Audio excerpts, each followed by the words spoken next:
Guys, Coach Kurt.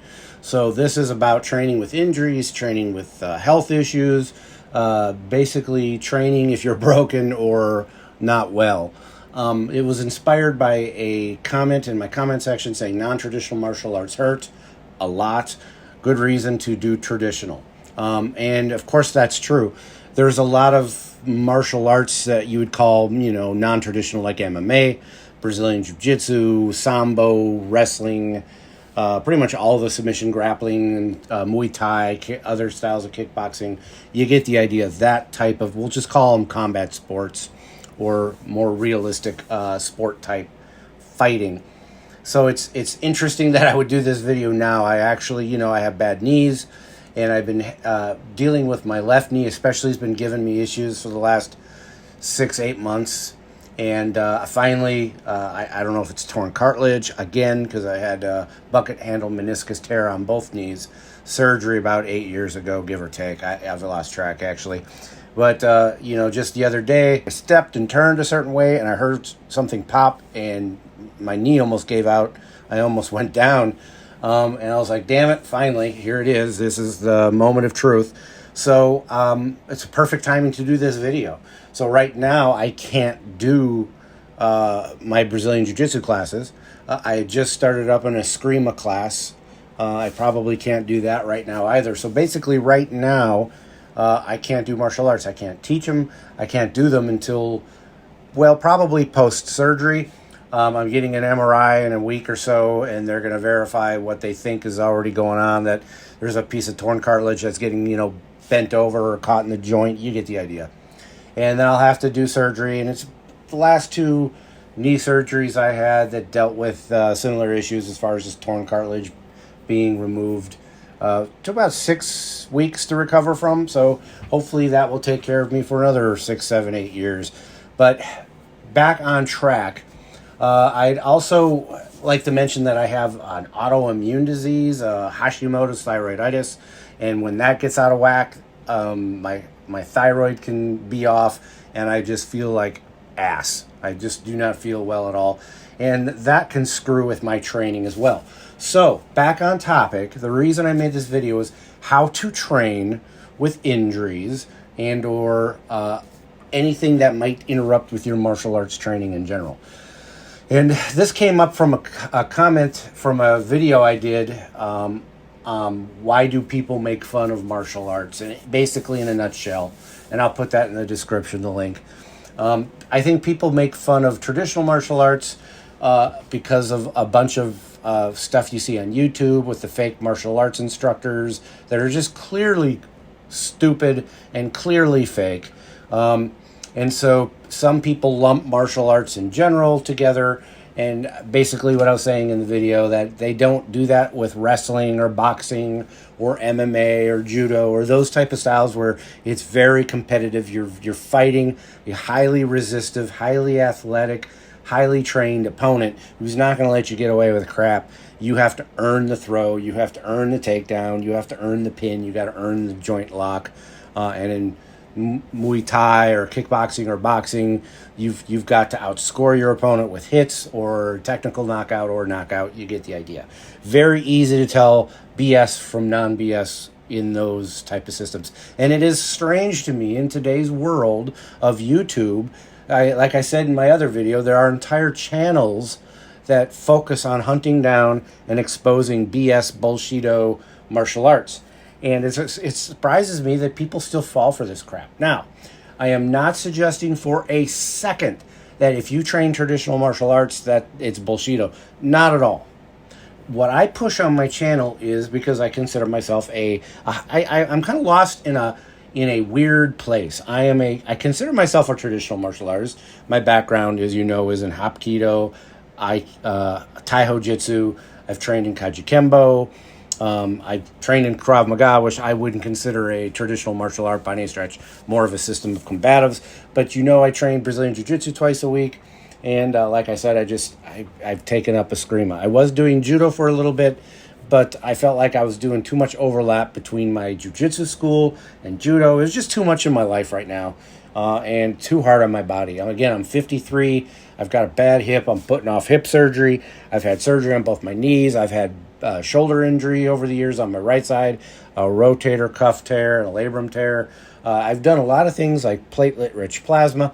In fact, I have a video. I'll put that in the description. It's linked to that about getting what I call my tune-ups, getting platelet-rich plasma, PRP, in my knee. I think it was my right knee at the time. Doesn't matter.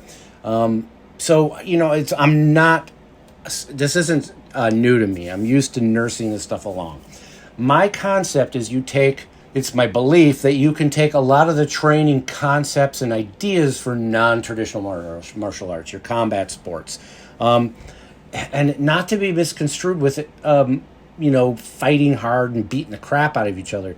You could train something like Brazilian Jiu-Jitsu, and yeah, it's going to be kind of rough on your body. Matter of fact, there's an old joke, if you wake up and you're not sore, you either aren't training Jiu-Jitsu anymore or you're dead. So with that in mind, you can take concepts and ideas from Brazilian Jiu-Jitsu, Judo, basically pressure testing your system, modifying your traditional martial arts and training it in a way. It's, again, what I say in my videos, it's not what you train, it's how you train it that truly matters. So I might make some more videos in the future about how I've taken concepts from traditional or non-traditional martial arts, your combat sports, and how I weave them into my, what I call traditional martial arts. I teach Taiho Jitsu when I'm teaching, but I teach what I call modern Taiho Jitsu. Very modernized because it has to be. I've been a cop for 27 years. My system of martial arts has to be effective on the street, and it can't be overly effective. What do I mean by that? This isn't combat where you can basically just kill people. You have to be objectively reasonable in the force you use when you're in law enforcement. So that's another reason why I dabble extensively in Brazilian Jiu-Jitsu. Again, I train Brazilian Jiu-Jitsu when I'm healthy and can train about twice a week. So basically what I'm saying in a nutshell is even if you have injuries, you can train. You just have to communicate to your training partner. You have to communicate to your coach. So what are we talking here? We're talking about, I think it was Ronda Rousey was doing an interview, and she was quoting her mom, and she said she was recovering from an injury. I can't remember what it was, but let's just say she broke her leg. I don't know if that's the case. But her mom basically said, you have your upper body to train. There's plenty of other things you can do when you can't do your regular training. So I'm pretty much going to fall on the same, sword. I'm going to try to take advantage of this time, look at it in a positive light, and say, okay, time for me to do some more weightlifting, upper body stuff. What can I do with my lower body? I can still do the elliptical even with my knee. It kind of hurts a little bit, but I can do it. I'm going to see if I can do some mild leg presses and stuff. I couldn't do sissy squats or anything like that right now. That would be too much on my knee. But you get the idea. I'm going to find other things to better myself, so when I do return to my regular martial arts training, then I have something to fall back on. I don't have to worry about being completely out of shape. It's just the way it's got to be. So basically, in a synopsis, I'm suggesting that you use concepts from non-traditional martial arts, your combat sports, and utilize them in your traditional martial arts. And that's how you calm them down.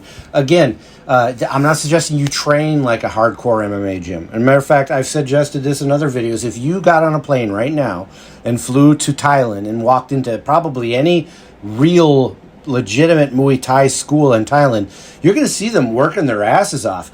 But when they're sparring, they're not killing each other. They don't spar hard, full contact very often. Well, these people are usually fighting every weekend, and so they probably don't have to spar hard. There's no reason for you to spar hard all the time. It should be very infrequent that you're killing yourself. Like in jiu-jitsu, you'd be like, okay, a hard roll, like a competitive roll, where you're really trying to beat each other. That shouldn't be that often. I often, at my age, with my injuries, do what I call a flow roll. I'm playing my partner, my teammate, and if I get tapped, so what? I learn every time you get tapped. You should be learning from that experience. So, in a nutshell, train intelligent, train smart, and if you are injured, work around it. There's other things you can do, even if it's not martial arts. There's other things you can do to better yourself, and that's great for mental health as well. If you just sit on the couch and cry in your your beer about how I'm injured and I can't train anymore, your body's going to waste away those 6, 8, 10 weeks, whatever it is that you're recovering from, and it's going to be that much harder to catch up when you're done. All right, guys, enough of my preachy preach. Everybody, please like, subscribe, and share. Everybody be safe out there and take care. Why do you always do that thing? Do what? That thing you do when you're fighting. And this thing that you do when you whip your hair when you're fighting with the arm and the hair, and you do like a fighting pose. It's a fighting pose. You're a total poser. I'm not a poser. Oh, come on. I mean, they're great poses, but it does look like you think everyone's looking at you like all the time.